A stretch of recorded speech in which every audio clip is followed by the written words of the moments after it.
Ina son ka masoyina. Tsuntsaye na buƙatar fuka-fukai domin tashi.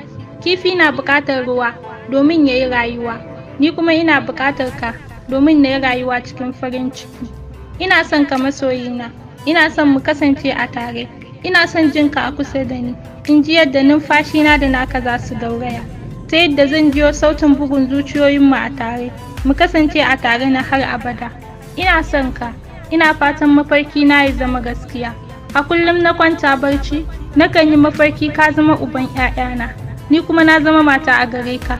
Ke ce nake so da zuciya ɗaya? Don Allah ki so ni ba don halina ba. Ina son ki so na haƙiƙa, son da ban taɓa yi wa kowace 'ya mace ba a duniyar nan tamu. Ke ce tawa tauraruwar da ke haske zuciyata. Daga ke kyawawan mata suka ƙare. Ke ce mai kyawu na asalin da babu wata 'ya mace mai kamar shi a duniyar nan tamu. Idan zan faɗa miki ki yarda, da sai in faɗa miki cewa a wannan duniyar tamu ta masoya, idanuwa na ba su taɓa yin tozali da irin kyakkyawar yarinya kamar ke ba. Subscribe our YouTube channel for more videos.